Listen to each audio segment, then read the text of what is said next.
So let's just start with a bit of that heart qigong, just to straighten the spine.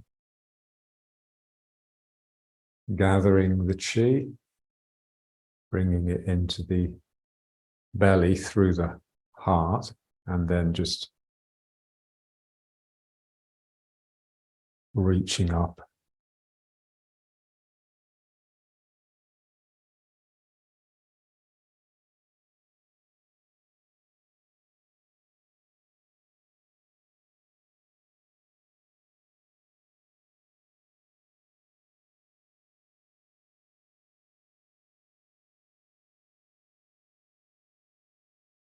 So with the breathing, so breathing in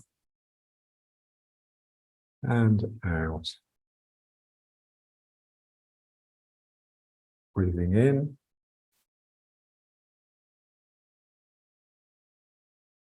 and out.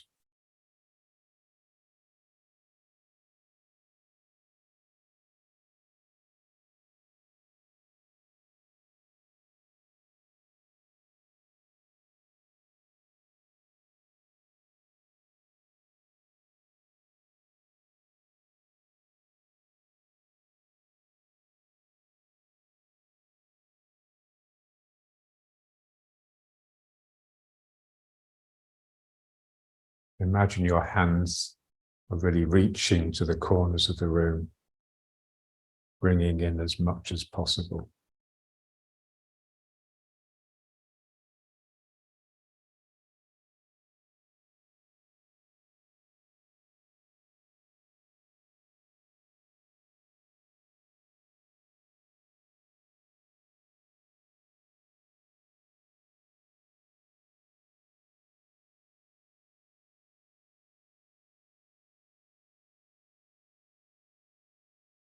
As you extend up,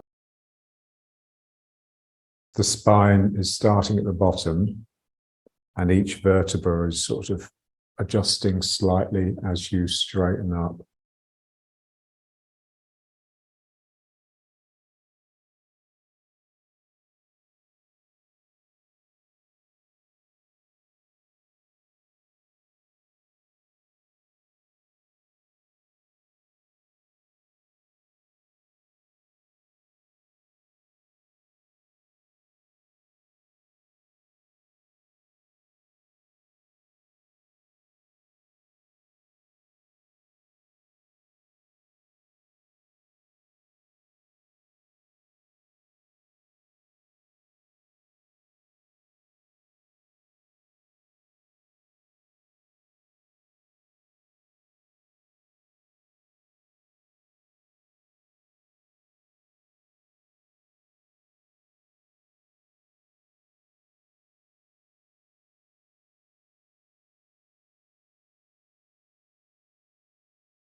Just connect with the pulse. Like there's a beat going on. It's your heartbeat in a way, but it doesn't have to be that. It's just like there's this background beat.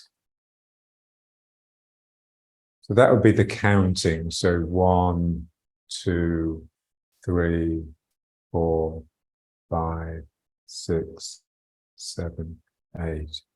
1, 2, 3, 4, 5, 6, 7, 8. 1, 2, 3, 4, 5, 6, 7, 8.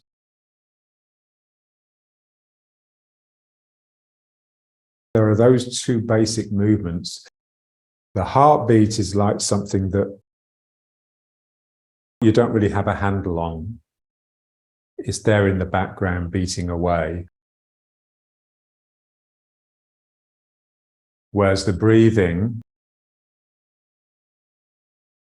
Of course, you can control that to a degree.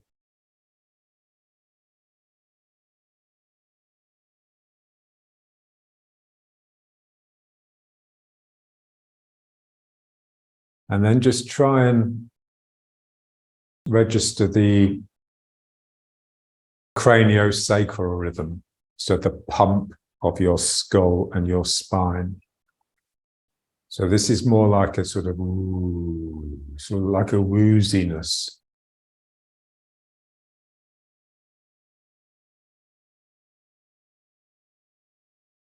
It's a bit like the breathing, but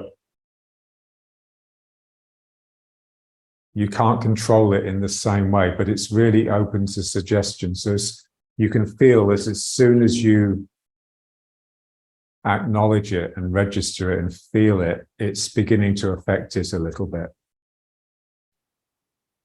So these are the three basic rhythms we'd really like to get a handle on them.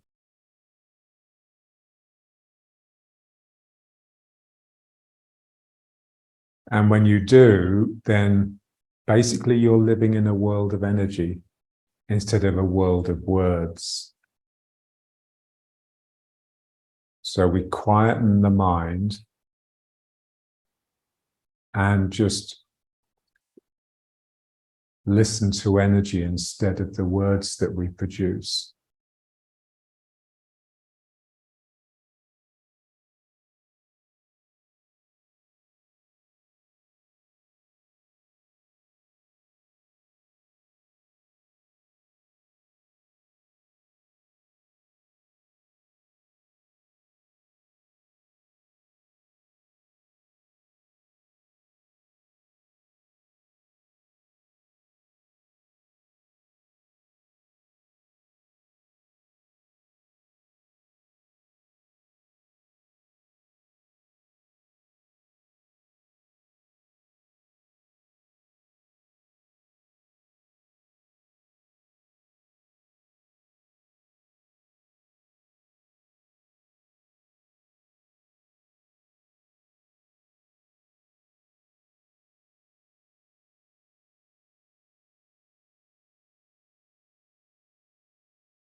So Tai Chi they call moving meditation.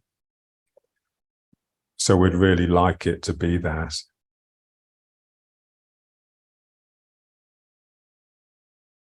But there's a sense in which all meditation is moving meditation, because even when you're not wandering around, when you're sitting, you're still concentrating on the breath, which is the part of you that is obviously moving.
And now just turning towards the knee and just forwards. So just stretching forward. So with a count, yeah. So 1, 2, 3, 4, and then back up, and then to the other knee.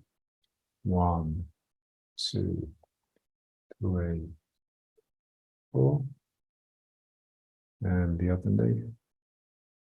1, 2, 3, 4.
And now just a few twisting. So 1, 2, 3, 4.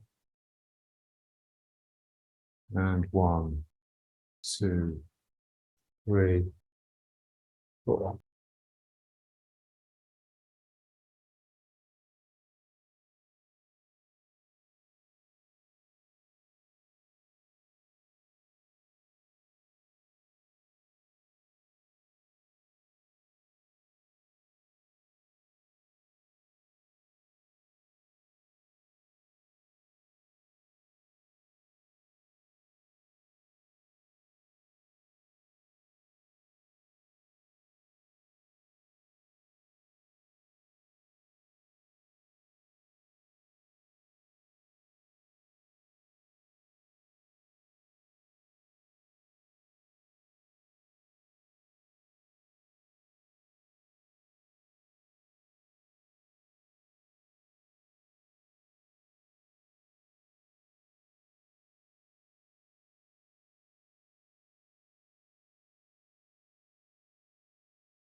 And then just back.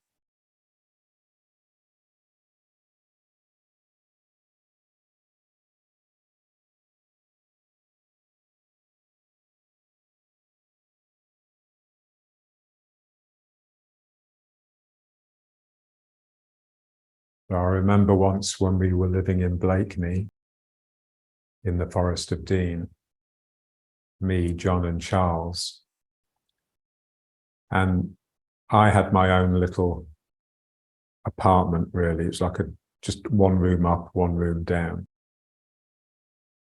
And one day John came in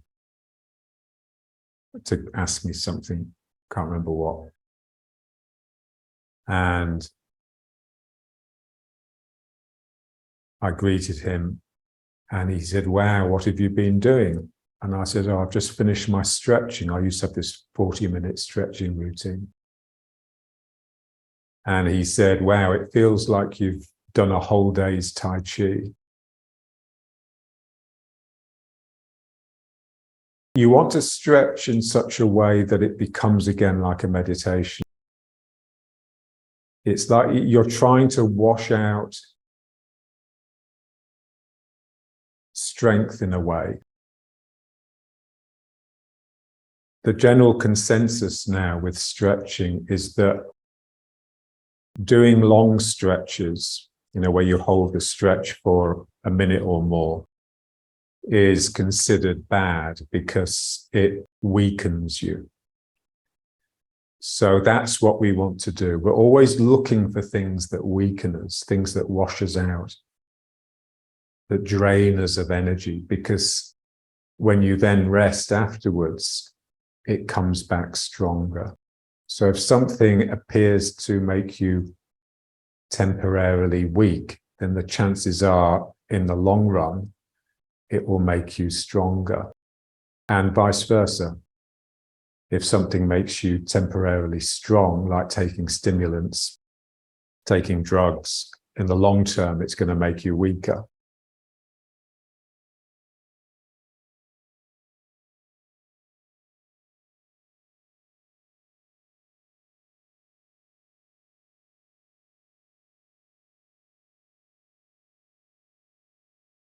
So let's stand up now.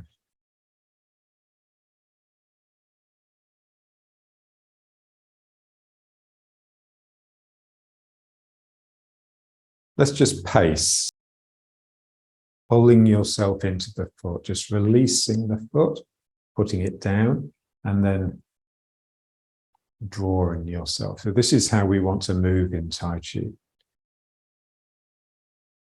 We pull. So I'm drawing myself, I'm pulling myself into that leg.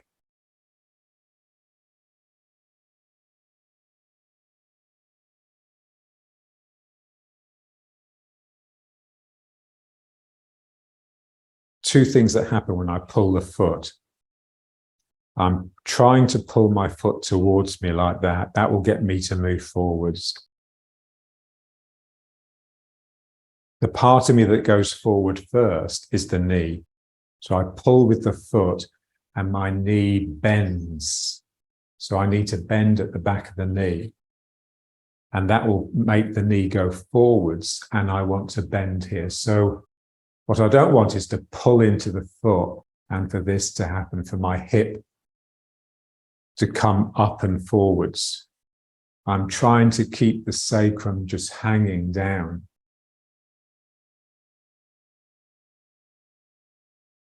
Toes are trying to pull in, my knee is going out and my hip is dropping.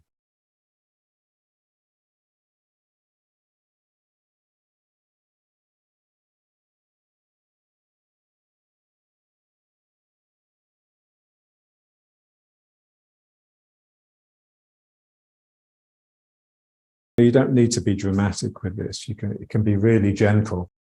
The feeling is that you're just trying to keep the sacrum just immobile, really. You don't want it tipping and turning. You certainly don't want it coming up. I'm just drawing.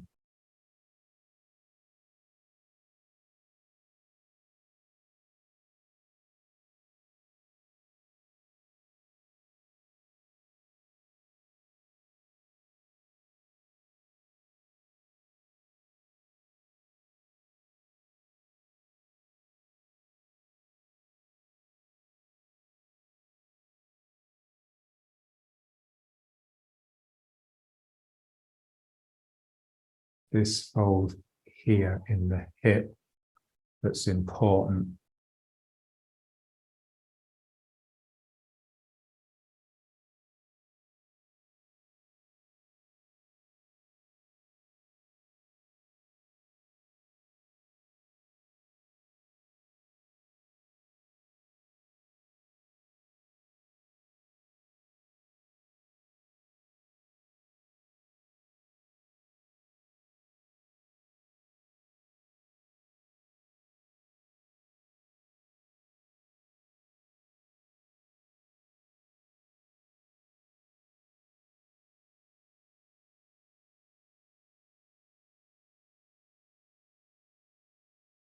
Feel the sacrum.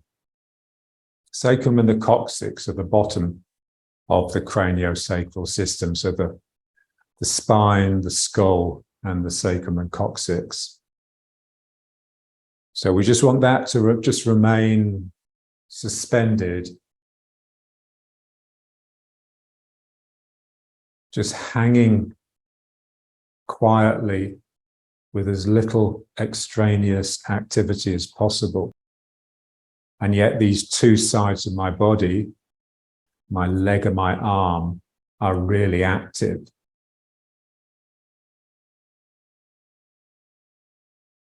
So my quiet mind is with my sacrum, and my active mind is with the legs and the arms. So you can practice this when you walk, when you're just walking about town or to the shops or whatever. So just feel yourself just quiet inside with your dantian, and then just set your legs going in the walk. And then you can begin to get some sense of, if my mind is quiet here, then what is it that's actually moving me? And it's the spirit. This is what we'd like. We'd like it to be the spirit that makes the movements happen rather than our anxious mind.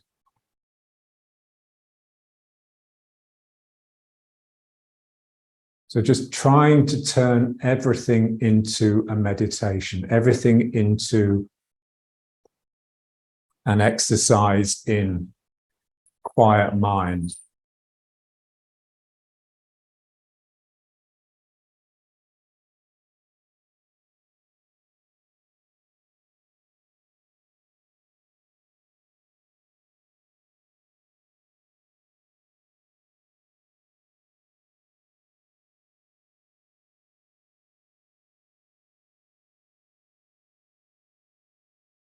Okay, so let's just bring it to riding horse.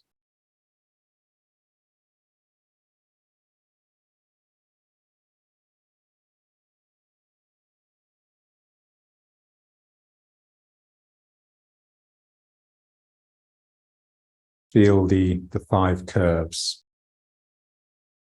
The ward up in the legs, the bow in the legs. That's the most important one.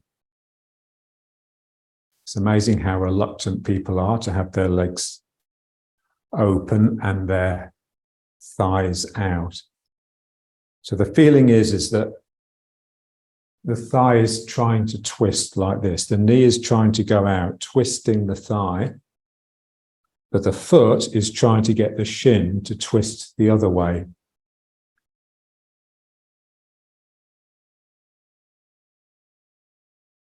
And I want to feel that this twist here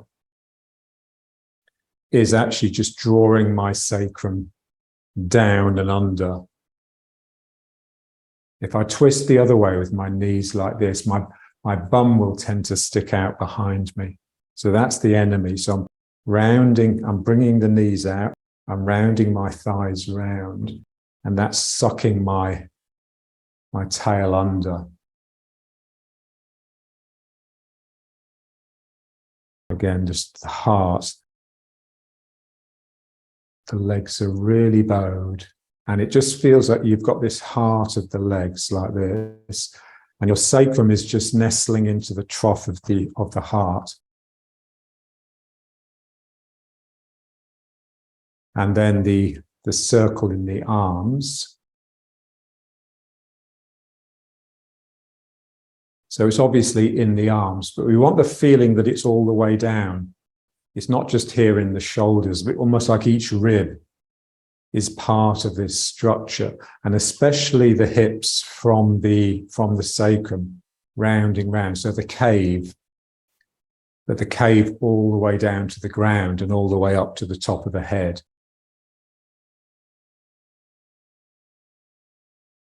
And this sense that when you're quiet inside and settled here, when the mind is quiet, you sort of settle back. You're drifting back into the back of the cave, albeit looking out.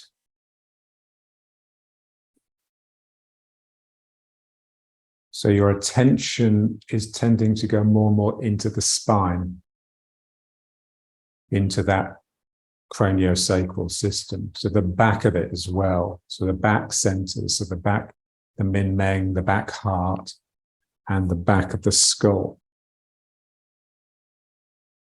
And then you've got the spine.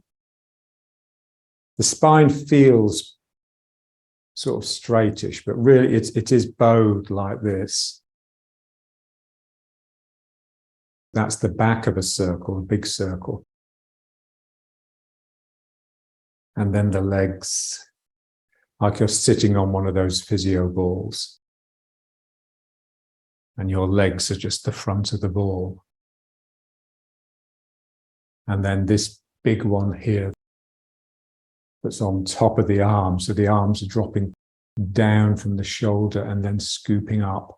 So down and up. So this sense that I'm getting under something and lifting it all the time.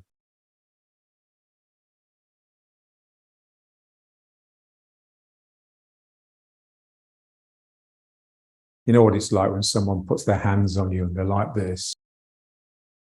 So like Yung Cheng Fu, didn't he used to say, if a student did that to him, he'd say, "Don't hang on me, I'm not a meat hook." And so there's this feeling when you approach someone that you're getting underneath them and lifting them. You're giving them a lift.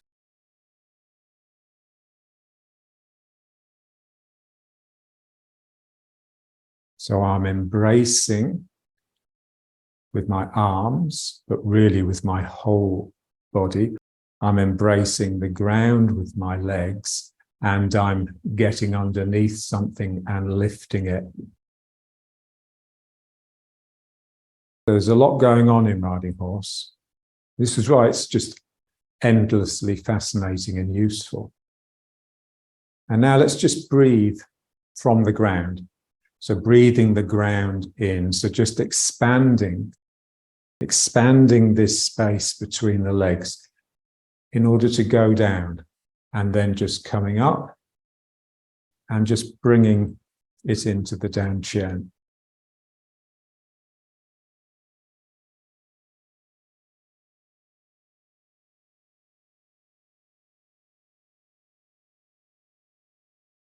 Again, the craniosacral system is, I'll just call it the sacrum. The sacrum is just still and quiet and settled. And yet my two legs are working to take it down. So I want to feel this action here as being a real sort of passionate opening. So it's like something in me just, something in me has to reach out to grab, and then I can bring it in. So this is me going into the world in order to grab a handful of it, and then I bring it back into me. So it's like your Dan Qian is feeding on the ground, on the earth.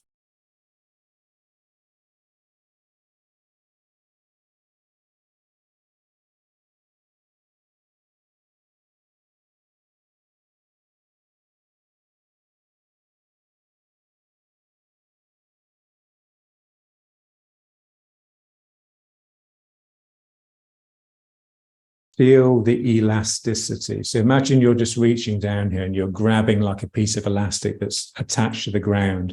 And then here the legs straighten to pull it up, and it gets harder and harder as you get higher and higher.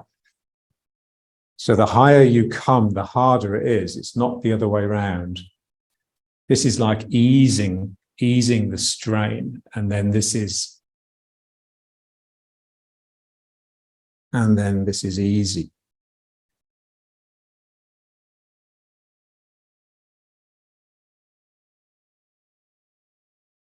And again, you don't need to go down very far. You know, it could just be,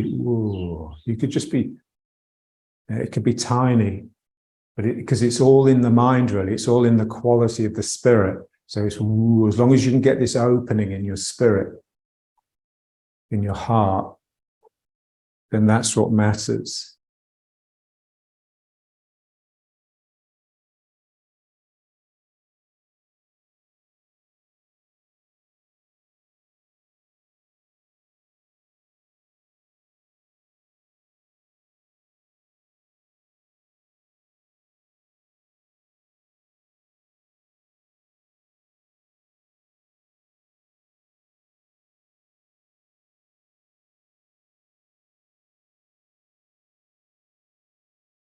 So when I worked with John, if he felt that I was tired, then often he'd just say, okay, let's just work gently. So we just work almost minimally. And it would always develop into a real screaming session. Take things easy to start with and just see where it wants to go.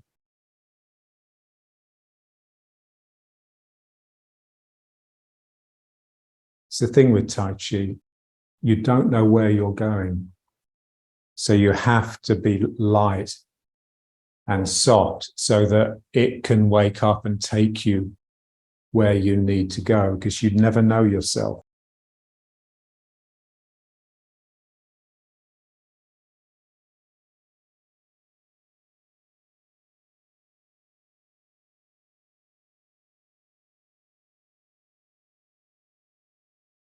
Feel the toes and the fingers opening, and then they curl up and grab to go down.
So let's just bring it back.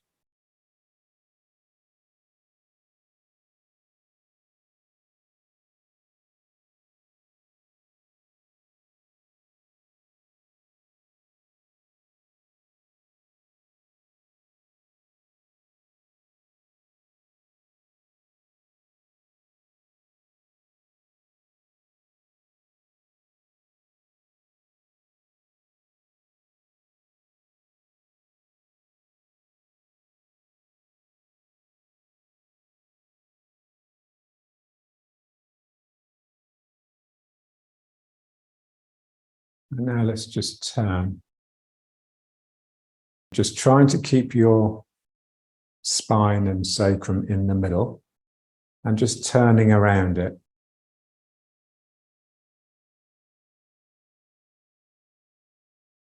Feeling the natural figure of 8. So as I turn this side, something sort of opens up. And then as I turn back to the front, it closes down, comes in. So here there's like an opening. And then as I turn back to the front, a closing. So this is just the figure of 8. It's what naturally wants to happen.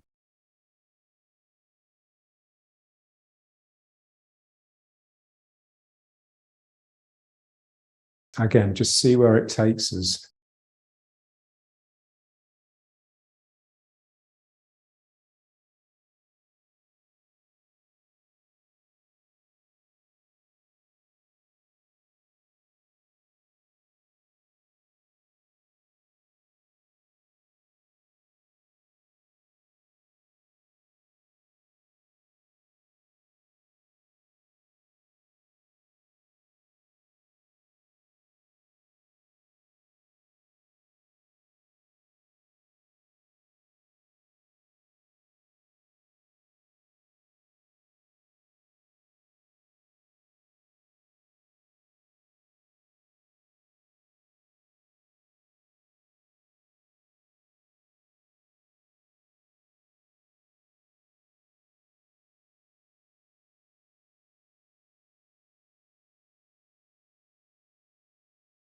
Feel the hand that reaches behind you.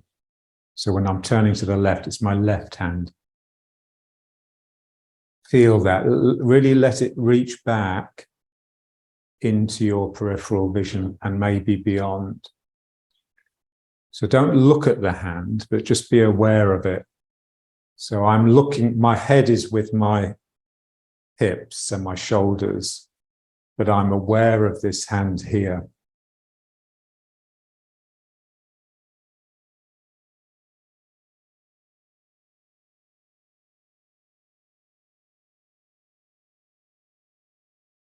It's reaching back and it's just picking up some threads that will be emanating from my spine.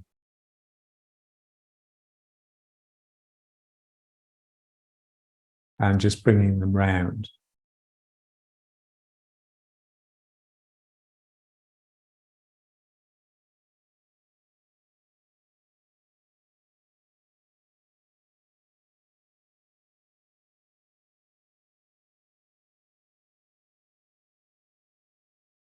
And so John would often do healings on people. If people were sick or injured, he did it on my knee a few times.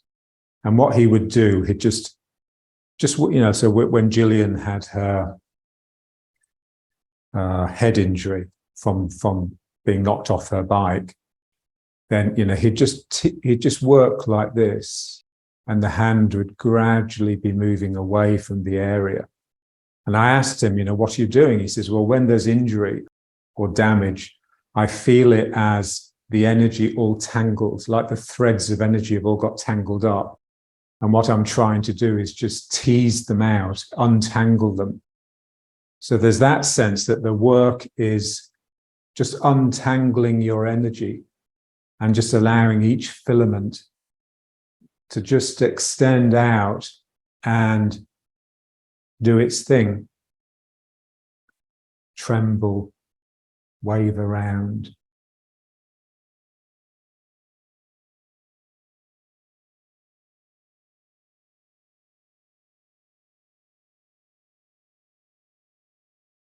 So nothing tangles the energy like anxiety. So, when we're anxious, we're basically injured.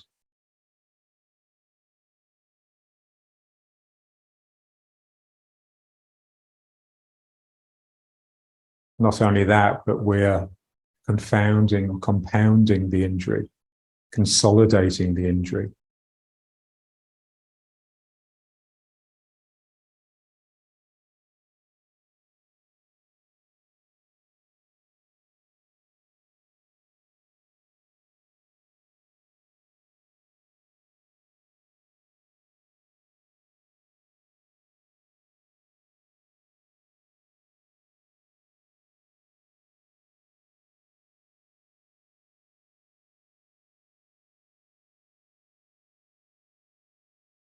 All the time, the sacrum is just held loosely by your hips so that it can hang down, so that it can sink. If you start getting excited, especially by what you feel, so when you start feeling energy, you think, oh, wow, I'm feeling something, and you get excited, and then you overdo it, and the sacrum comes up, and then then it becomes like the vulgar copy. And then when you just come back to yourself, you realize, oh, the energy's gone. My ego has just produced this horrible copy. It's parody. It's like a pastiche.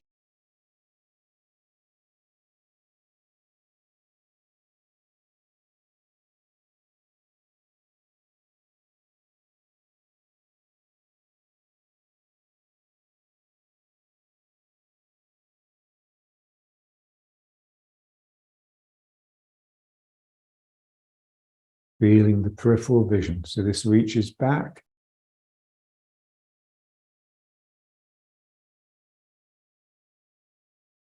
It's like it catches something and just draws it out, just stretches that filament a little bit.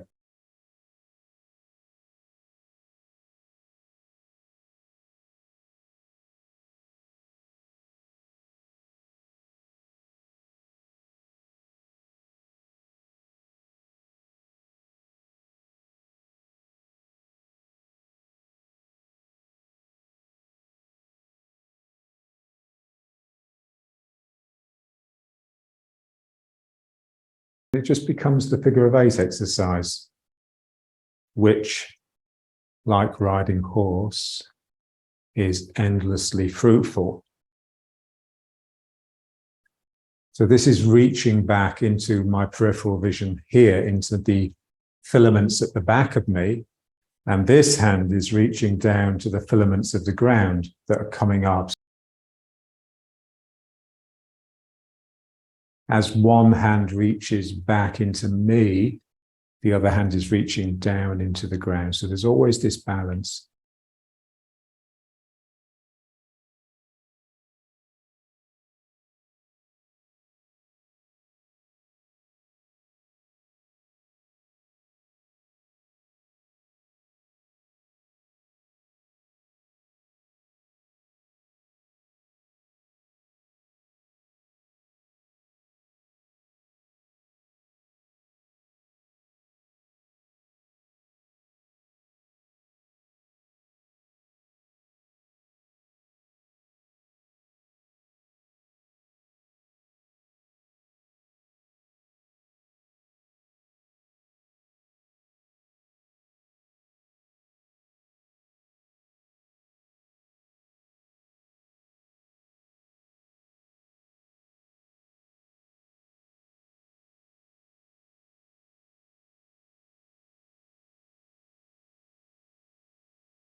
It's interesting with the old lady that I work with, who will be 100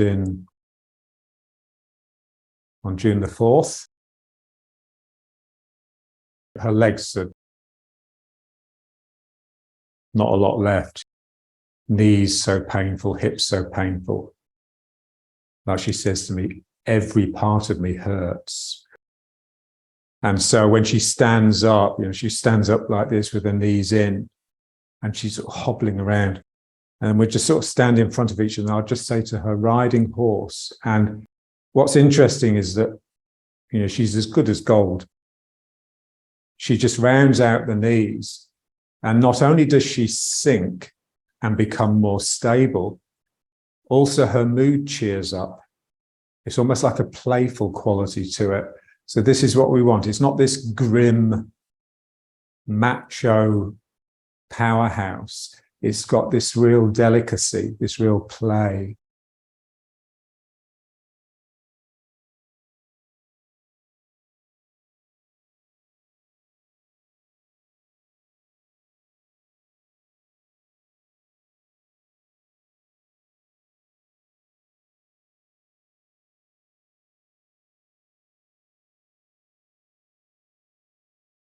Okay, now let's try just a bit. It's the same thing really, but just with 1 foot forwards, because it feels quite different. Now here we just want the feeling that I'm moving again, forwards and back, because the knee of the empty leg is rounding out and drawing me forwards. So we just want to get away from this pumping with the legs, which is basically just a little bit mindless. So my knee is rounding out like this. So again, I want to make sure that that doesn't pull my hip forwards. It lowers my hip. So as I bend the knee and let it go out, this is dropping down. My hip is dropping down.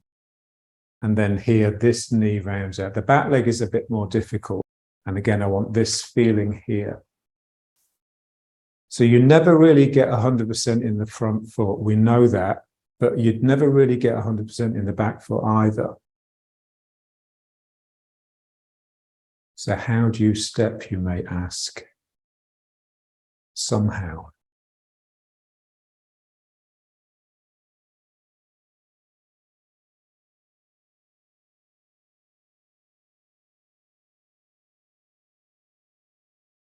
What is it that makes the knee take this shape? So first of all, you need to practice it a lot, just to get your legs out of depressed mode, because our legs are like workhorses, like blinkered workhorses that are just overworked and never allowed free rein. When you loosen them a bit, then here you can just feel it's your sense of curiosity, that childlike inquisitiveness that wants to venture out into the world to explore. So your knees are your explorers.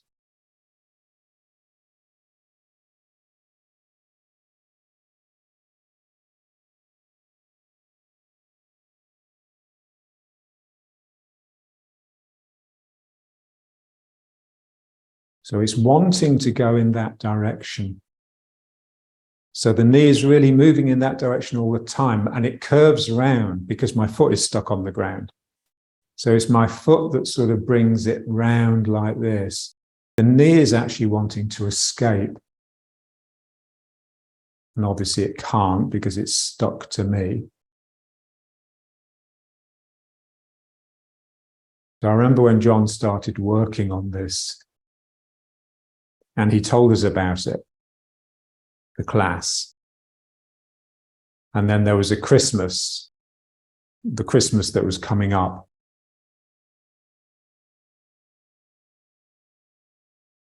He called me in on Christmas Day.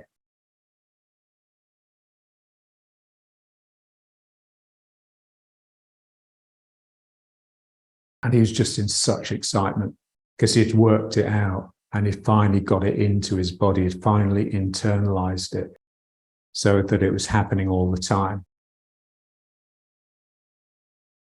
This tingle in the mind, the spirit really drifts out and draws my body back. And again here. So you really have to just feel the body's inertia and just really make sure it is the knee that's pulling the body, not the ego making a copy of this machine and actually just pushing you backwards and forwards. So it's the spirit. What is it that makes me move? It's the spirit.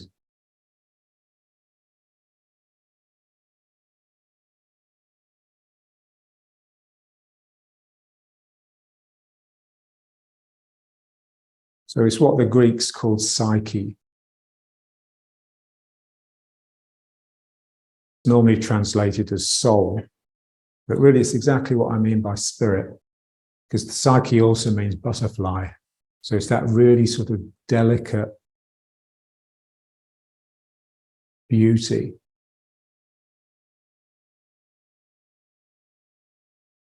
that you'll miss if you're not careful. It'll pass you by if you're thinking about something else.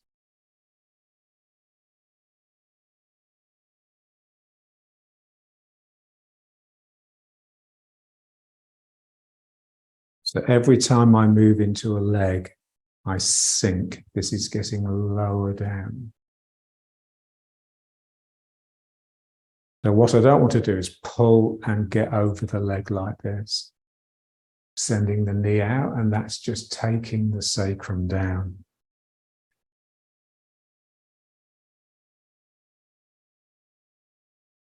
So it feels very much like my leg is out at the side.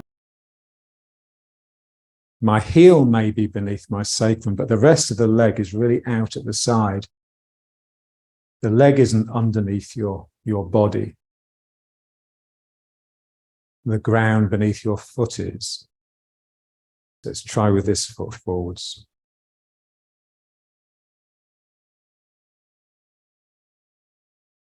So this is like the free spirit, the spirit that has to be unattached.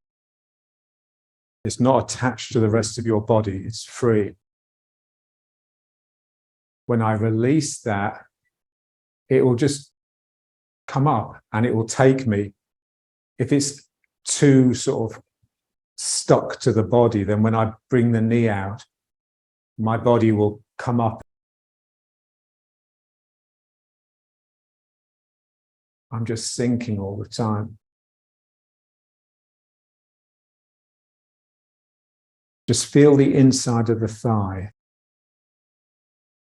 Yeah, so the two main stretches that we need to make sure that we practice every day, really.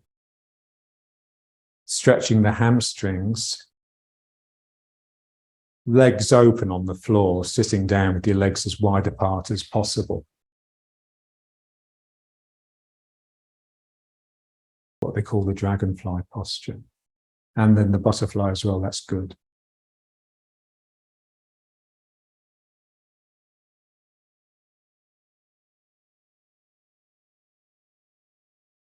So every day, John would stretch his legs apart on one of those machines for about 3 hours, because that's how he would eat and watch TV.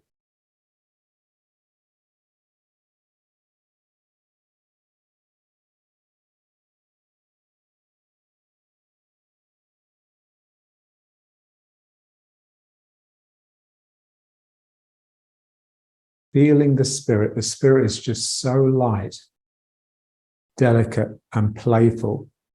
It's like the opposite of the ego. So everything that we do, it's possible to do it from the spirit or from the ego. This is the problem. And the ego is very clever. Basically, the ego is the liar. You know, in the sense it all went wrong for human beings not when they invented language, but when they realized they could lie.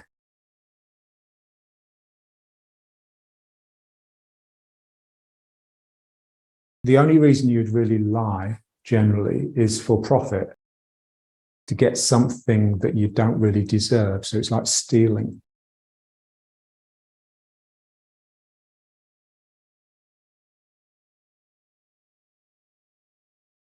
And you can feel it, you know, even if you exaggerate a little bit for effect, it's still a lie. And you can feel, you know, you've lost something.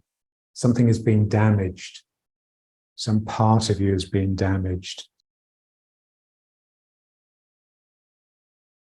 If you neglect your practice, that's another way of lying, convincing yourself that something else is more important.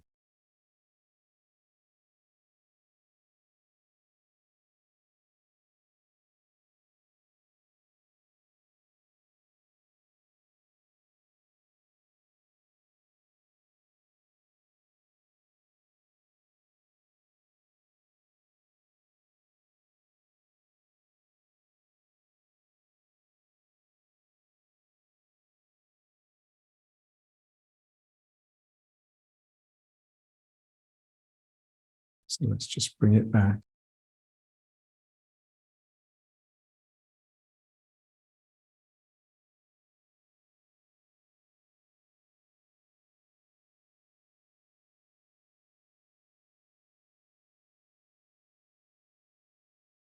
So when you're pulling with your legs all the time, either trying to bring you down or bring you into a leg, then basically this area is just being stretched all the time. It's under tensile stress. So this is how the sacrum can have that feeling that it's just suspended in space. So Nitsan used to do an exercise where he'd just get the person standing like this in riding horse, and then their partner would just come and just put the hand on the sacrum and one hand on the belly and just move it around. So that bone should be completely mobile. You can tilt it, you can tip it, you can rock it back, you can pull it under. And to start with, the person's rigid because they don't really know what's meant to be happening, but you sort of coax them, you sort of tease it out of them, just say, just relax a little bit, just let me move you. And then, of course, they start doing the movement themselves. As soon as they feel a little bit of pressure, they'll move it. And that's the worse than resisting. Assisting is worse than resisting. Say, no, just stay with me and just let me be in charge. Let me control it. And when you let go and just let the other person do the moving, it's amazing. It's just the energy opens up and suddenly, ooh, you just feel, and it's like just a micro movement here, just the tiniest little adjustment gets real movement. But further away you get from that point. And so you really feel that this is the center. This is the center. And anything that happens here just gets magnified and magnified the further away it gets from the center.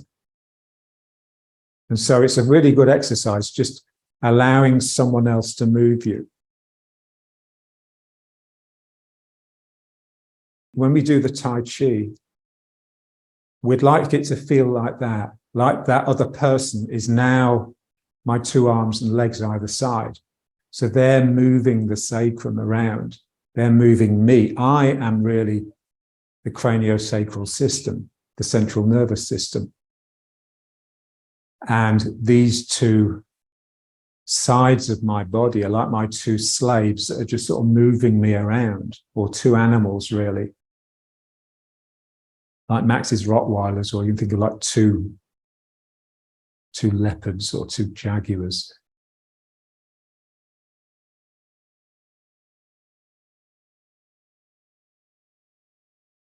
And it's just trying to just prowl around in such a way that this just remains relatively still at the center.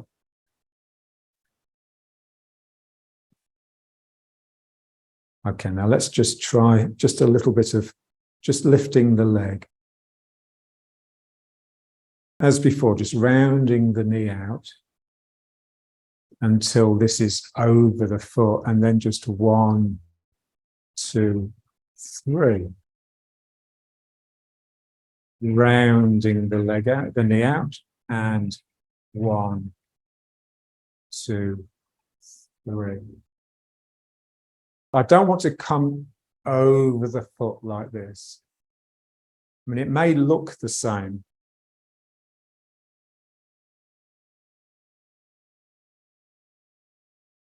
Correct posture is not just the shape that you're in, it's how you get there as much as anything. So we want to get there by relaxing and by activating the spirit. It's not my ego just saying, okay, get over this leg and lift this leg. Let the knee go out and just sink and just get into the leg underneath the heel of this foot. 1, 2, 3. Round with the knee. And that will take this down. And 1, 2, 3.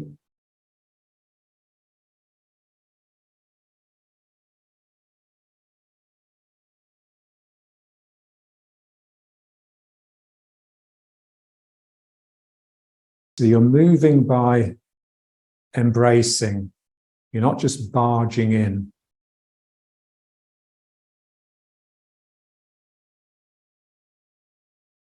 Fools rush in where angels fear to tread. That's very much the Western way, isn't it? Fools rush in. So it's generally considered a good thing, you know, you're willing to take a risk. So we just want to be just really careful and gentle.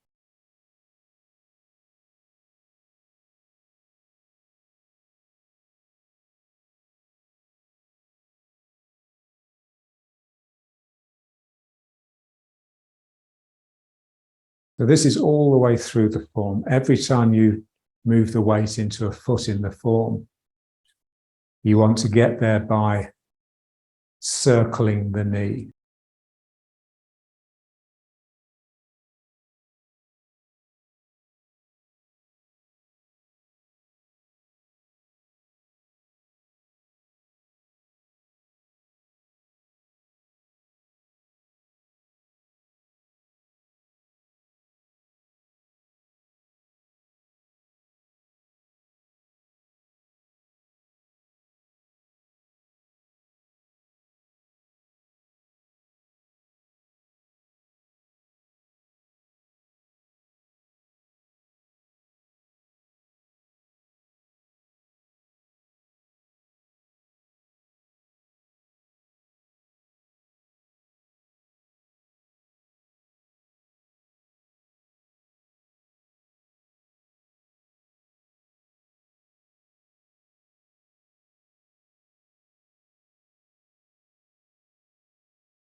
My leg is trying its best just to get out of the way so that the sacrum can feel that it's getting into the ground beneath my foot. So I have to make sure it's not trying to drift in like this. I'm really settling into the outside edge.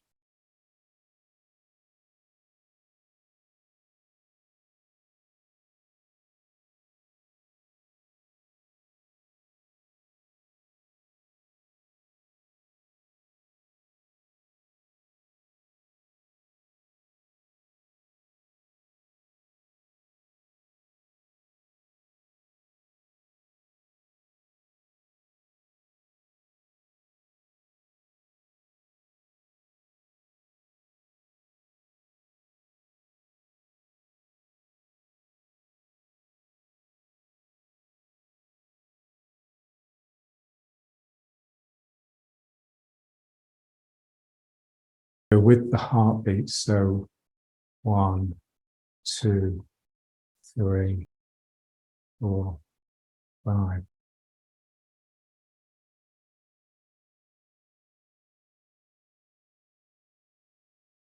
Just feel the heartbeat, so you don't need to put your fingers on your pulse to feel it. It's just there with you all the time.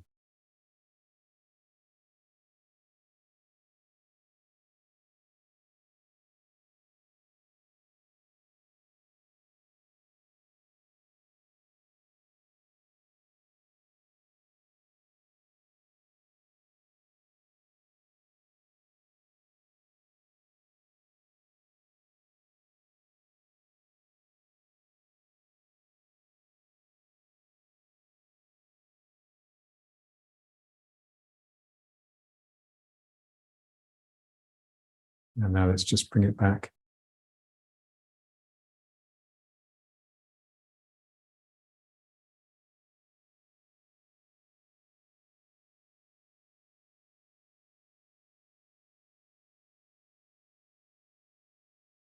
So the knees are wanting to fly away like this, forwards and away. They're wanting to come forwards but drift out. They want to escape you. They certainly want to get into your peripheral vision. So the knees are wanting to do that, but the feet on the ground means that they can't. So they're trying to go out, but they're being constrained at the same time, and that's what brings them in. So it's two different actions. One, a sense of freedom, and the other, a sense of necessary constraint. So again, it's just breathing. Here the spirit is lightening and going out, and then here it's just being brought back in.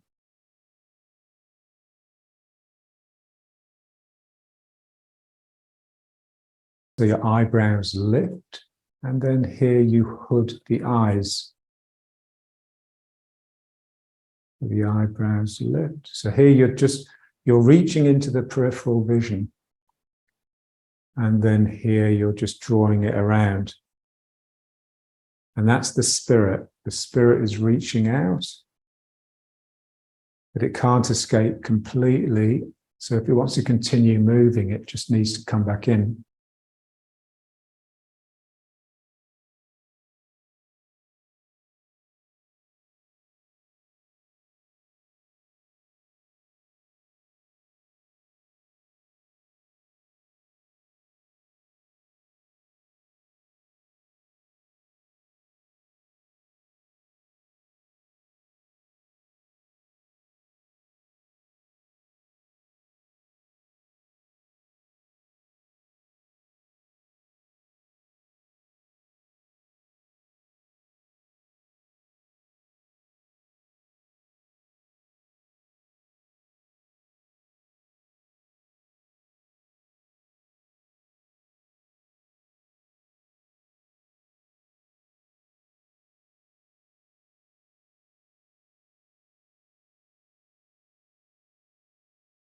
Because the spirit is light and active, and the body is heavy and just a lump, really.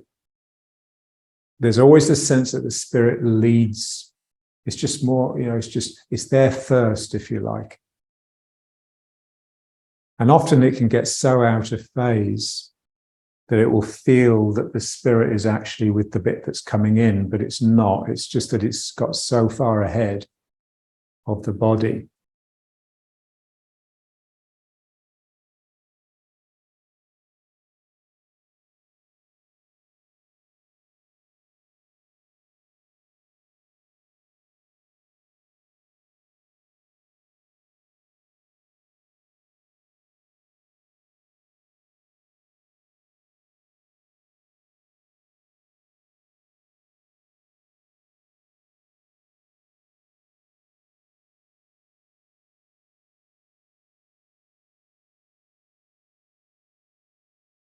So that breathing with the spirit that we've just done, that is more like the craniosacral rhythm, with just the gentle pump that's going on inside this structure.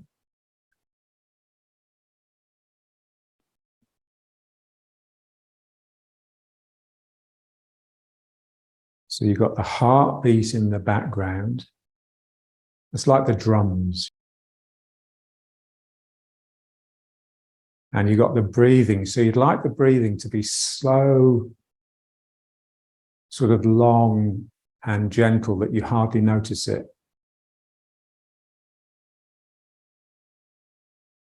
And then you just focus on this the other pump, the craniosacral pump. That's the motor for the fascia. And it's the fascia really that what they call the elastic skeleton. That's what we really want to get into.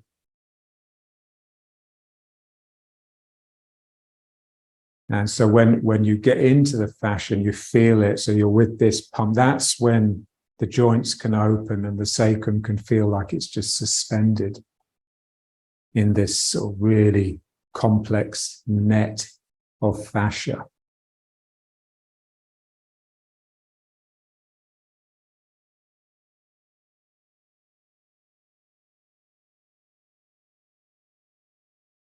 Okay, so let's just bring it up. Feeling the sacrum just heavy, and then just straighten the legs, trying your best to not disturb the sacrum too much. So the head's suspended,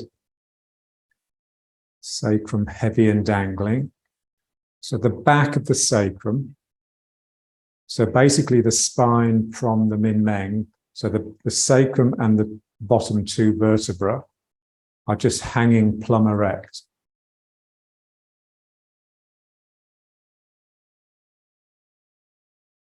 So that's what we call bum in. And you just want to notice that when the bum goes out, that is also what they mean by relax the waist. So really the waist is just the belt of the Dan Chen. So the Dan Chen, the Min Meng, the lumbar spine. So when that is relaxed, then the sacrum can just hang heavily. Then the mind will just drain down here naturally. So it's only really when your bum goes out, when you get excess tension in the lower back, is what that will do. The excess tension in the lower back will point your bum out. It'll basically contract the lower back, so your bum will stick out a bit, but also the energy will get driven up into the head. And that's when you'll start thinking uncontrollably. And that's when everything is ruined, really. So it's really just the ability to just release the legs, really, and just let the sacrum just feel as though it's just, ooh, it can move any direction. It can tilt back. It just chooses to be still.